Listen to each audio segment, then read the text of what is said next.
সংযত ভাষায় কথা বলুন, ওটা আমার ব্যক্তিগত ব্যাপার। তাহলে কথা বলতে আসবেন না আমাদের বাড়িতে।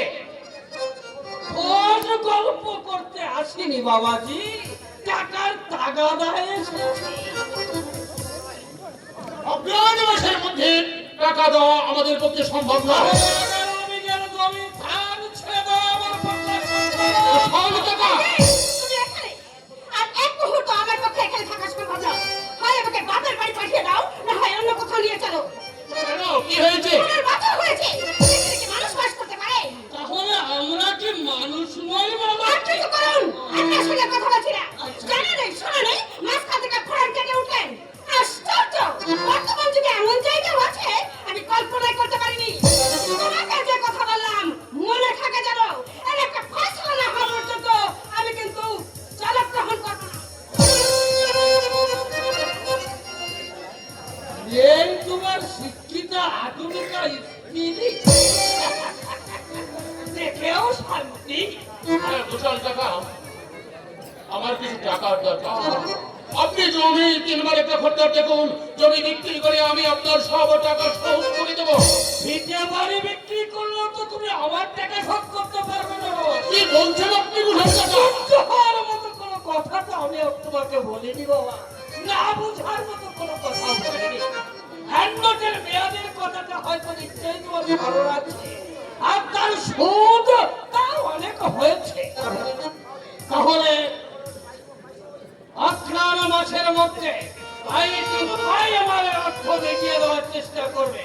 তাহলে হলে বুঝতেই তো পারছো আমার নাম কিন্তু ভক্ত।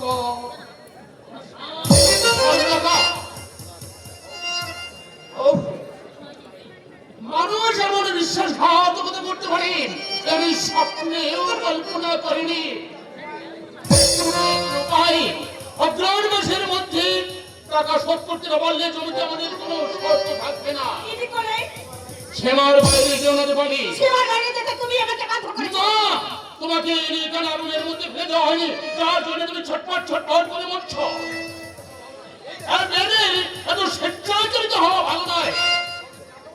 আমি তোমাকে বিয়ে করেছি কি আমার না বংশের নাম ডুবে দিয়ে? এটা তোমার বিয়ের আগেই বোঝা উচিত ছিল। বোঝা অনেক কিছু উচিত ছিল দীপালি, তখন যা বুঝেনি, এখন তো বোঝার কোনো লাভ নেই। এমন করে তুমি আমাকে পদে পদে অপমান করবে এ আমি স্বপ্নেও ভাবিনি। খুঁজে বসো।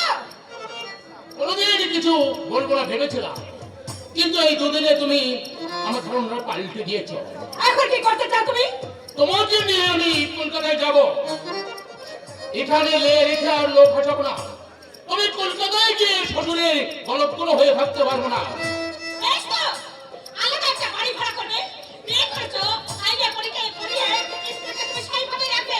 বেশ, তাই হবে, কিন্তু দয়া করে দুদিন আমার মায়ের কথা মতো চলো। বেশ, দুদিন, তবে দুদিনের বেশি 3 দিন কিন্তু আমি এখানে থাকতে পারবো না, মনে রেখো। কি নারী না নাগিনী, কি ভুল আমি করেছি, সারা জীবন এই গুণের সংশোধন হবে।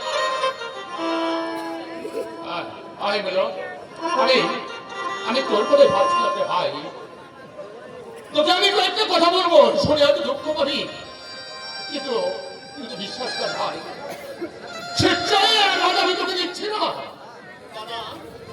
আর এইটাই তোকে ভুল বুঝে ভাই, কিন্তু আমি বুঝি না, আমি বুঝবো না কোনোদিন, কারণ আমি তো অন্তরটাকে জানি রে ভাই। ওসব কথা বাদে কি বলবে তাই তুমি বলো। আমি তোর বৌদিকে নিয়ে কলকাতায় চলে যাব। তোর বৌদিকে নিয়ে নানা স্থানে নানা লোকে নানা কথা আলোচনা করছে, আর তোর বৌদির স্বভাব তো দেখেছি কোনোদিন সূত্রাবি বলে মনে হয় না।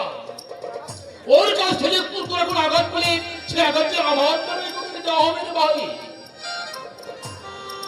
দাদা, শহরের ফলবাড়ি থেকে হঠাৎ এই পল্লী গ্রামের আধারে এসে পড়েছে, তাই বামন করছে দুদিন পরে সব ঠিক হয়ে যাবে। আচ্ছা, আমি বৌদিকে বুঝিয়ে বলবো। কোনো ফল হবে না রে ভাই, কোনো ফল হবে না। চেষ্টা আমি অনেক করেছি, কিন্তু কোনো লাভ নেই। তুই আমাকে ভুল বুঝিস না রে ভাই। আর এরপরে কলকাতা বলাই আমাদের সকলকেও যেতে হবে। সকলকে যেতে হবে কেন? একটু আগে ঘোষালটাকে এসেছিলেন শয়তান শয়তান ভক্ত ঘোষাল কি বলে গেছে শুনি? অগ্রহণ মাসের মধ্যে টাকা না দিতে পারলে জমিতে আমাদের কোনো শর্ত থাকবে না। অথচ অগ্রহণ মাসের মধ্যে টাকা দেওয়া আমার পুত্র সম্ভব। অথচ আমি আপনার চেষ্টা করবো। জমিতে দখল না দিলে ওই শয়তানকে আমি বাঁচিয়ে রাখবো না। হাঙ্গামা করতে যাচ্ছেন ভাই, অতটা বিশ্বাস করে আমাদের ভুল হয়েছে। ভুল হয়েছে বলে মূর্তিতে সবকিছু সহ্য করতে হবে। সে শয়তানি করে আমাদের সমস্ত সম্পত্তি ফাঁকি দিয়ে দেবে আর শয়তানকে আমি এমনি করে দেবো। ওখানে থাক, সে যা চায় আমরা দু ভাই আপ্রাণ চেষ্টা করি তার চাহিদা মেটাবার চেষ্টা করবো। কিন্তু শয়তান শয়তান ভক্ত ঘোষাল ওকে আমাদের সম্পত্তি ফাঁকি দিয়ে অনেক কিছুতেই সুখে থাকতে হবে না। কিছুতেই না, কিছুতেই না। মানুষ রাগের বসে কি করে ফেলে তার কোনো ঠিক নেই। আচ্ছা এখন কি করি?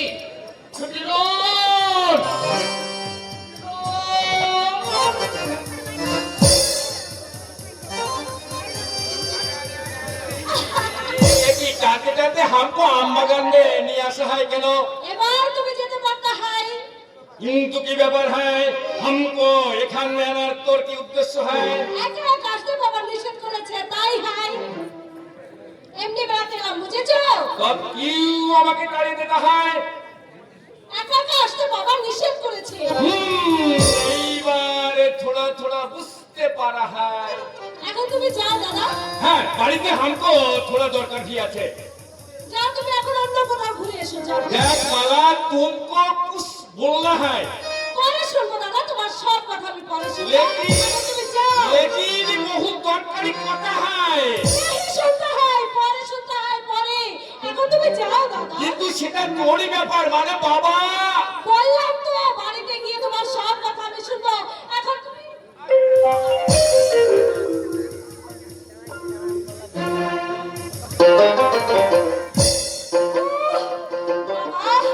দাদাকে নিয়ে এত করা যায় না।